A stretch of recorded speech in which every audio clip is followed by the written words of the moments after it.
So when Allah uses sawfa, in this case about judgment day, He's referring to the non-believers who don't believe on the day of judgment itself. And even if they do, they believe it's not today, it's going to come after a long, long time. How do you master Arabic reading? To start from the very beginning, when you don't even know a single letter, all the way to you are now capable to read on your words. Do not come out of three types of words. How do you read Arabic without having harakat? If perhaps you received a homework, or maybe something that would assist you, but if you don't have a teacher, you are in great danger. Bismillah ar-Rahman ar-Rahim, alhamdulillah, wa sallallahu wa sallam wa baraka ala rasulillah wa ala alihi wa sahbihi wa man walahu wa ba'd. Assalamu alaikum wa rahmatullahi wa barakatuh once again. Welcome to this class where we're going to look into Arabic prepositions bi'idhnillahi al-kareem. And I am your dear brother Mustafa Mahmoud. Do consider subscribing to this channel and do consider joining our mailing list for updates that are coming soon inshallah ta'ala, and our Telegram group where you will receive what's required from these courses lessons that you're receiving in this channel inshallah. Now, we've covered the Arabic noun signs. We've covered also the Arabic verb signs, how you can identify the nouns and the verbs according to grammarians. And especially when it comes to, we're literally extracting all of that from the Al-Ajrumiyyah text. Now, what we're going to do is we're going to look into some things, although in the Ajrumiyyah text they don't exist, some of them. We're going to look into the prepositions specifically because those are the only three types of words that you'll find in the Arabic language. الكلام ينقسم إلى أو الكلمة تنقسم إلى ثلاثة أقسام. The words in Arabic, there are only three types, and we spoke about this. There's either nouns, or there's either verbs, or there's only prepositions. Because if there are verbal nouns, or there are fixed nouns, or there are certain adjectives, or there might be any other types of words, you notice that they are nouns because they contain the same signs as nouns. And also when it comes to verbs, if you find adverbs and all of those, remember they are all going to be verbs. They're going to fall into that umbrella. The same with prepositions as well.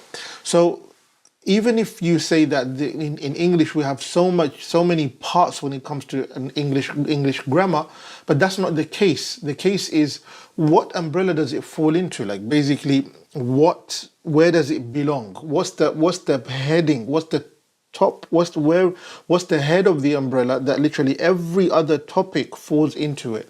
And you notice that when we look at prepositions, mathalan, look at this.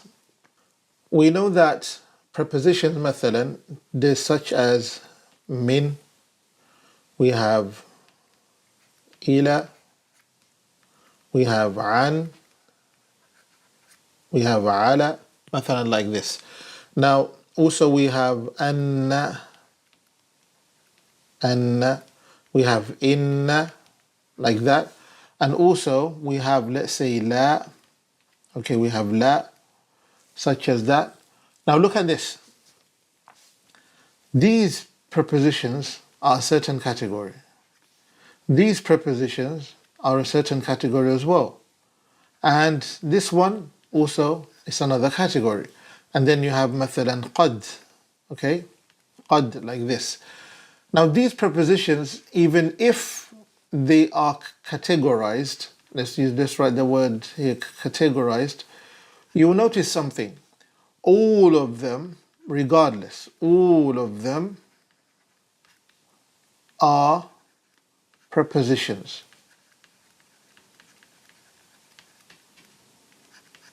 Regardless of the case, they're all prepositions. So what do you learn? You learn that it doesn't matter what type of preposition it is, or it doesn't matter what type of verb it is, what topic it belongs to, or maybe where can you place it. What matters is it a verb or not? Is it a preposition or not? That's what you need to realize. So for example, if you look at a text like this, look at this text, you'll notice something. We have the following. Qad. If you look at our previous class, مثلا, look at this qad. If you look at one of our previous class on verbs, inshallah ta'ala, maybe if you don't find it popping over here, look at the playlist below. You notice in the playlist, we explain this in the verb signs. If you look at the qad, you notice that qad is a verb sign. So you expect that the next word that comes after it is a what? Is a verb. You expect that the next word that comes after it is a verb. Is it a present tense? Is it a past tense? Is it a commanding tense? Is it a future tense? That doesn't matter. That doesn't matter. What matters is that the word that comes after it should be a verb. Now, how do you know that it's a verb and separate it from a noun? What you do is you look at the word itself. Does it contain any sign that belongs to a noun or a preposition? If it does not, then you realize that it is a verb, and we could assume it is so.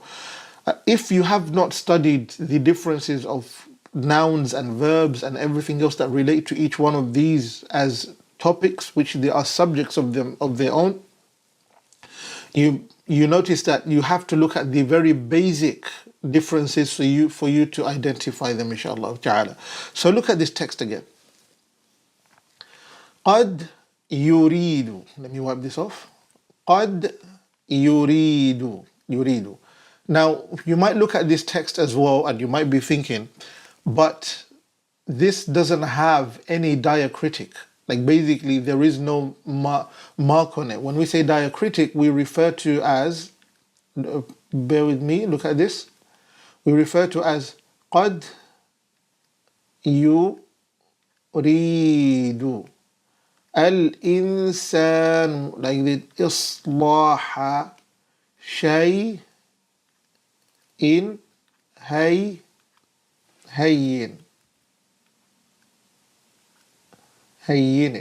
Okay, فيفسد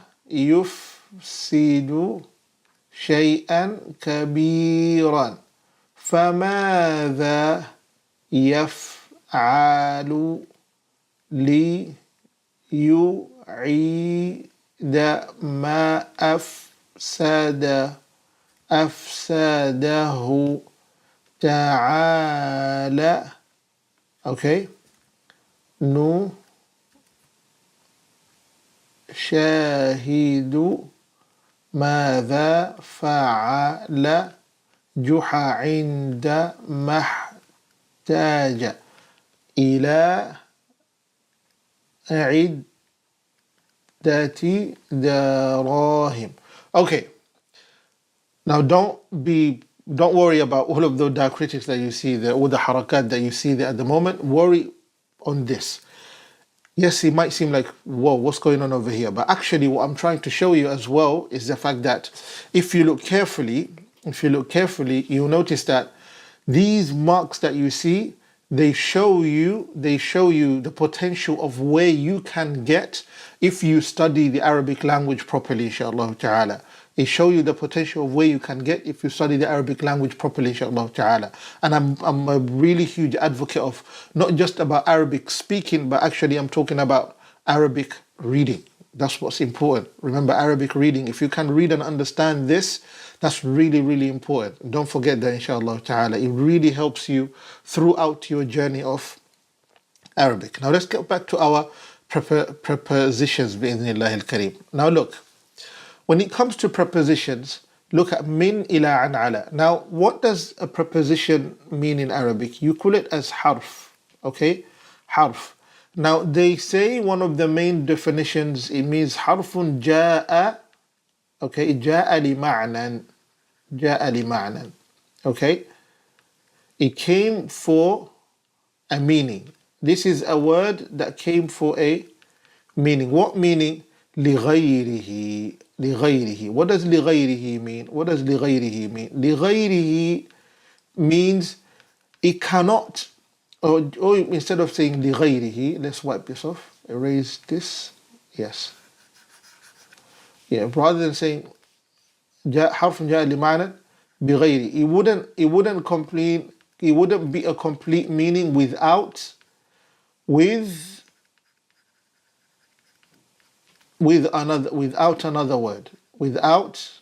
another word.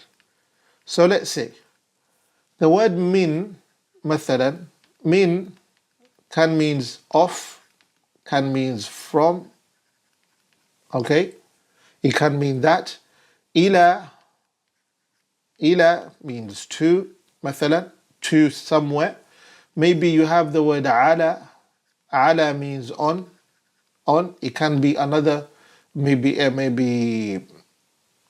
at, isn't it? And the fi like this. This can mean in, can mean at as well. So it depends on the context of how you're using it. That's why you need to know, how do I use it and what does it stand for? That's what you should fight for. How do I use it? What does it stand for? Okay?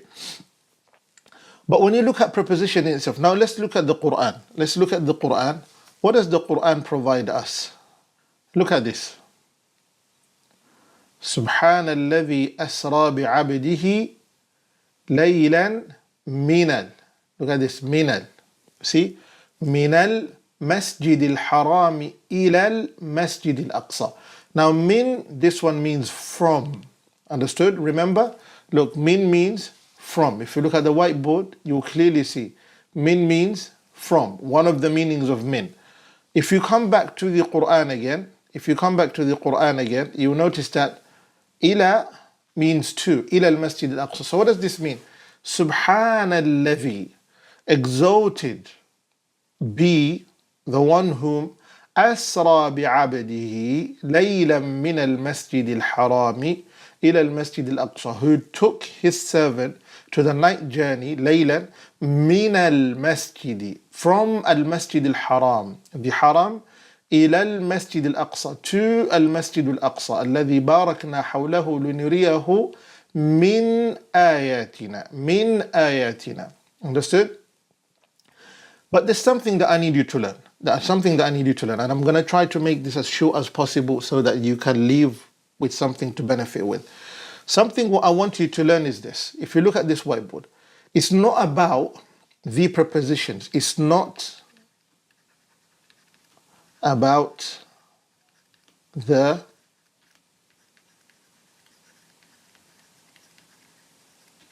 prepositions. It is knowing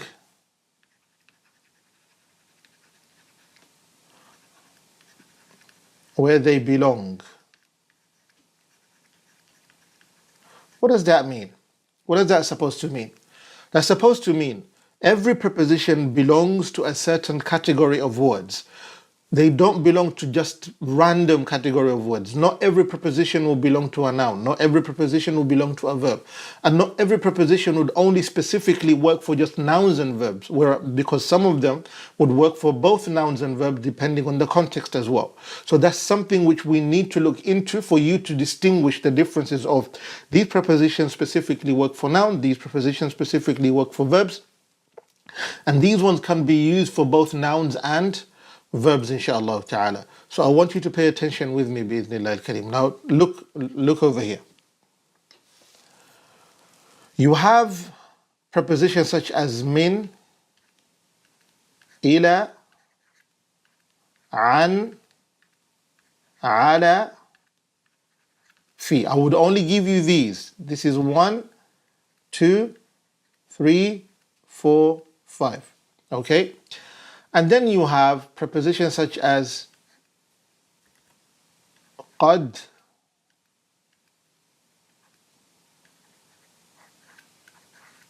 sawfa, an, in,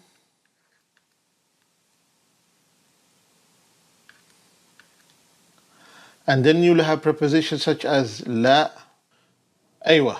Now what's the difference between these prepositions? These ones specifically work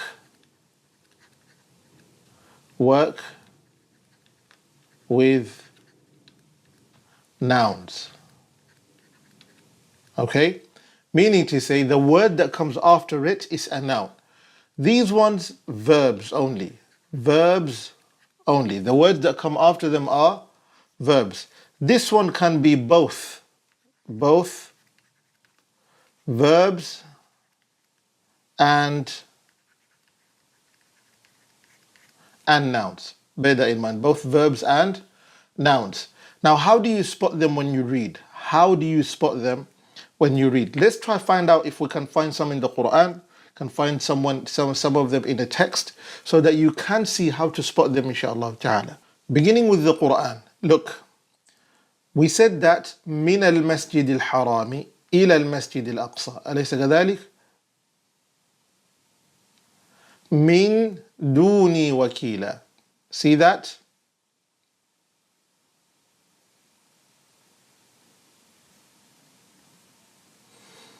في الأرض في الأرض في الأرض. Now fi is the preposition that you saw on the whiteboard. Look over here. This is fi. Let me wipe this out so you can see properly. Aywa. Fi. Fi, as we said up here, means in or at. Now, fil ardi, okay, fil ardi, if you look at the Quran, you notice that Allah is saying what? لَتُفْسِدُنَّ فِي الْأَرْضِ مَرَّتَيْنِ. On the earth, okay, fil ard, on earth. Now over here, it's supposed to be in earth, isn't it? It's supposed to be in the earth. But actually, that's not the meaning. It's not in earth. But actually, it means what? It means fil ardi. Now, would it make sense to say that fil ardi intended, it means in the ground, in the earth? Because you're not normally in the earth, are you? You're normally on the earth. You're normally on earth, on top of the earth, isn't it? But it means that they will do it on the ground, like basically touching the ground, the surface. Bear that in mind. That's what it means. So the correct one so Allah wouldn't say that تُفْسِدُنَّ عَلَى الْأَرْضِ مَرَّتَيْنِ. It means that corruption that they do, it will be deep rooted on earth. It will be deeply rooted on earth. That's what it means. Now, if you look at that, the beauty of the Quran, that's one of them. Now, if you come to the Arabic text, مثلا like this one, أخذ حماره ليبيعه في السوق. أخذ حماره ليبيعه في السوق, in the market.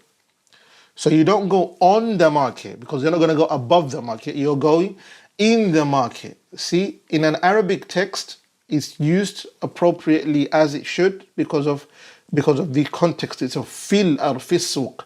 But then when you study further and you get better, you notice what?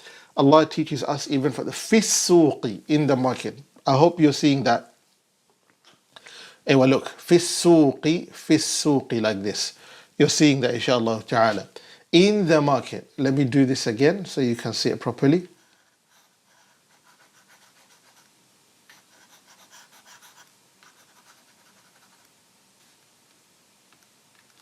Ewa. Fis-suqi. Fi, this one means in. As-suq means market. Okay? Fis-suqi, in the market, like that. So this one you can't say on the market, you would say in the market, inside the market. Do we find any other one maybe? عن الشراء. Okay, عن الشراء. ولكنهم أحجموا عن الشراء. Against. عن can be against. Can be against. Can be away. Away from. Okay? Can be away from, depending on how you're using it. فلنتفق أولا على السعر. على. See, على means on. And سعر means, it means price. We agree on the price. Now, I'm not trying to give you the meaning of the text, but actually I'm trying to show you how it is used in a text like this. Let's try see if we can find anything in the Quran as well for those ones. Now look at in. Remember we said in? In, the next word that comes is a verb. In ahsantum. If you are to perfect, ahsantum li anfusikum. You perfected for yourself. Wa in asatum, and if you are to commit corruption, falaha, then it's against your own self again. فإذا جاء وعد الآخرة ليسوءوا وجوهكم وليدخلوا المسجد كما دخلوه أول مرة وليتبروا ما علوا تتبيرا عسى ربكم أن يرحمكم. Now look at this. An yarhamakum. We said, if you look at the whiteboard clearly, an is a what? It's a sign for a verb. Basically, it's a preposition used for verbs only. Now look at this la. Okay? This la.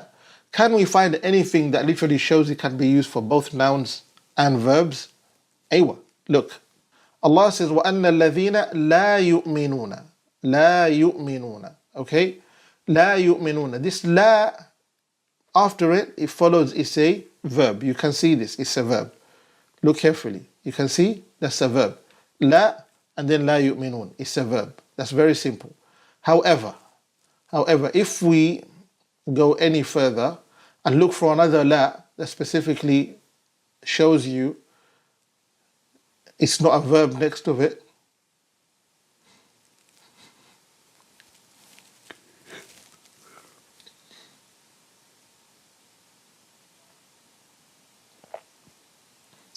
look at this one. وَلَا تَجْعَلْ. This is a verb. تَجْعَلْ is a verb.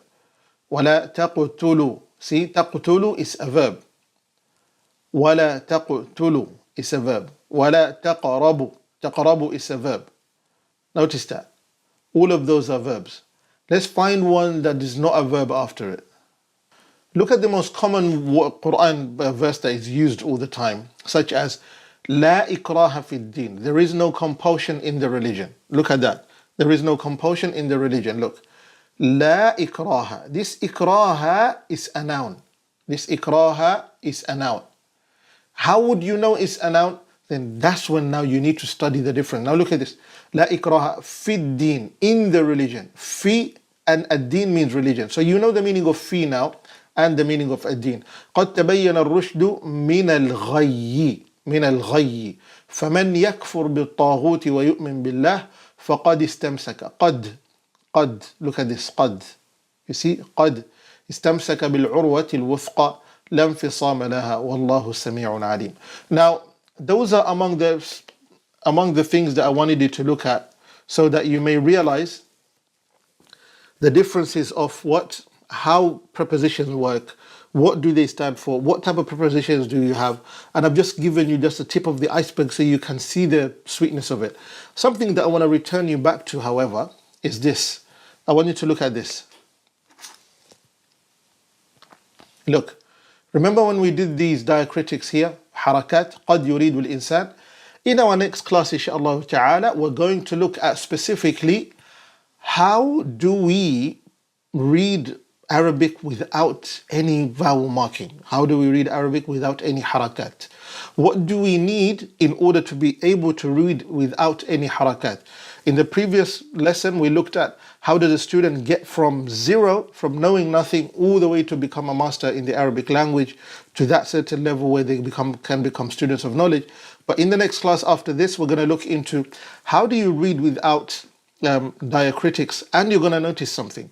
Everything that we covered in the previous classes, it literally shows you the importance of all of that put together as a package, and it becomes a huge snowball so that you can be able to understand how to read and build that skill of reading without any harakat, inshaAllah ta'ala.